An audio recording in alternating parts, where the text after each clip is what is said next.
The boy they mocked became something the region could no longer ignore. The same child forced into exile beside his mother, the same child other boys laughed at, now commanded warriors whose footsteps alone could terrify entire settlements. Across southern Africa, chiefs began speaking his name carefully. Some spoke it with admiration, others with fear. But almost no one spoke it lightly anymore, because Shaka was no longer simply a warrior. He was becoming a force that could reshape kingdoms.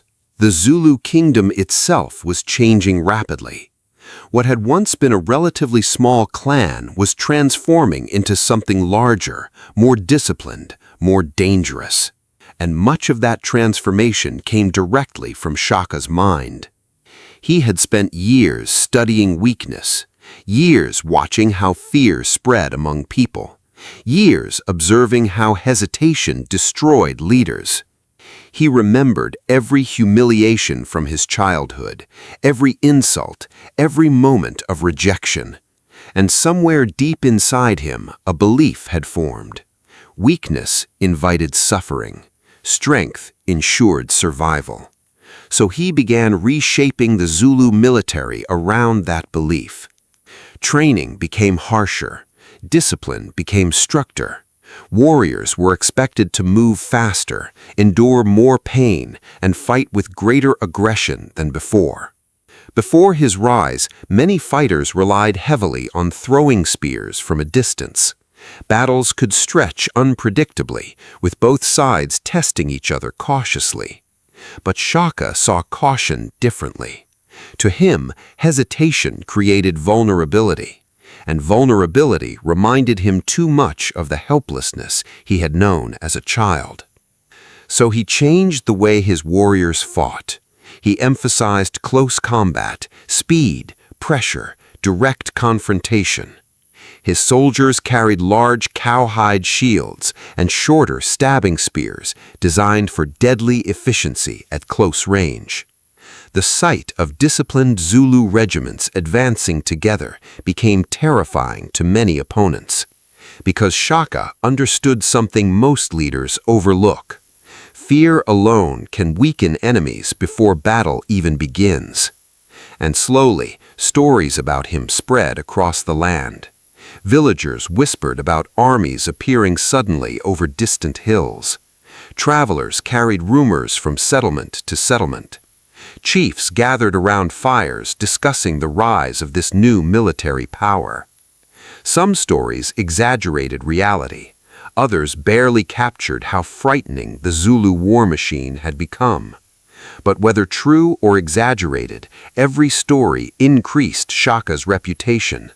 And reputation itself became a weapon. Many smaller groups now faced difficult choices: resist, submit, or attempt uneasy alliances. Because the political world around them was changing rapidly. Southern Africa had always been a land of shifting loyalties, rivalries, and competition over land and cattle. But now, a new center of power was emerging. And at its center stood Shaka. Tall, intense, disciplined, emotionally hardened by years of struggle. Yet even as his power grew, some things inside him never fully healed. The wounds from his childhood remained buried beneath the surface. The rejection, the exile, the humiliation suffered by his mother. Those memories never truly disappeared. They simply transformed into ambition, determination, and an overwhelming need for control.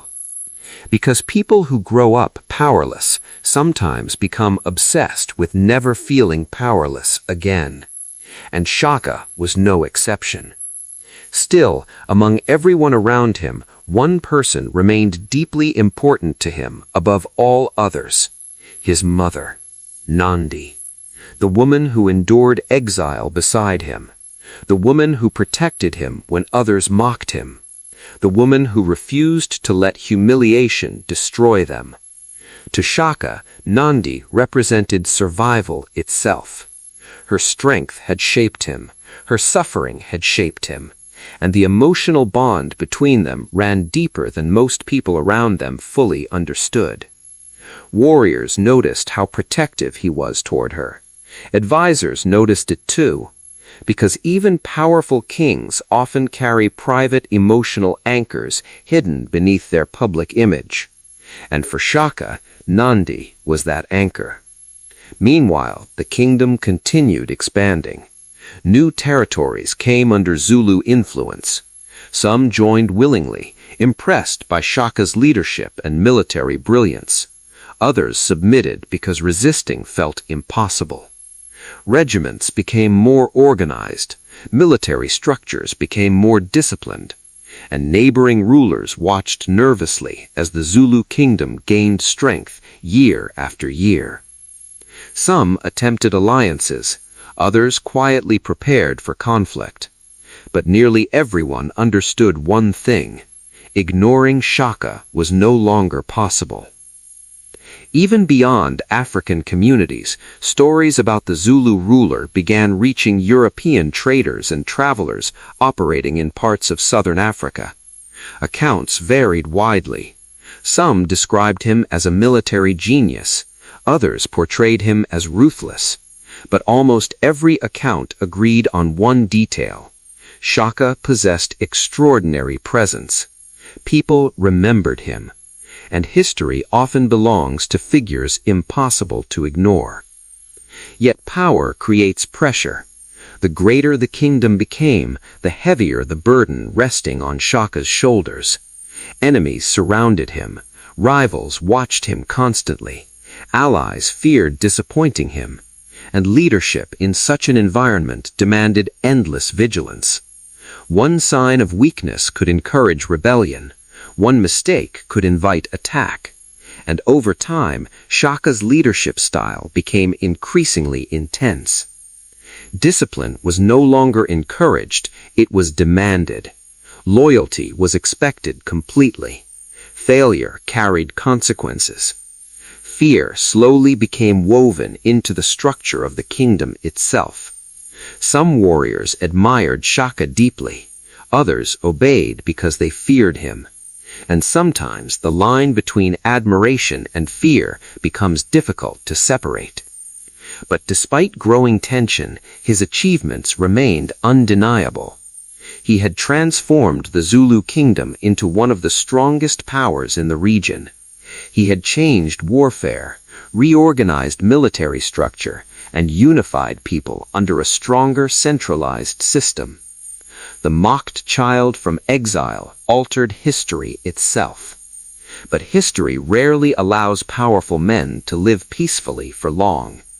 Because the higher leaders rise, the more enemies gather below them. And slowly, quietly, danger was beginning to form around Shaka, not only from rival kingdoms beyond the hills, but from inside his own world. Then tragedy struck. Nandi died, and something inside Shaka appeared to break with her. This was not ordinary grief. To him, it felt as though the one person who truly understood his suffering had vanished from the world.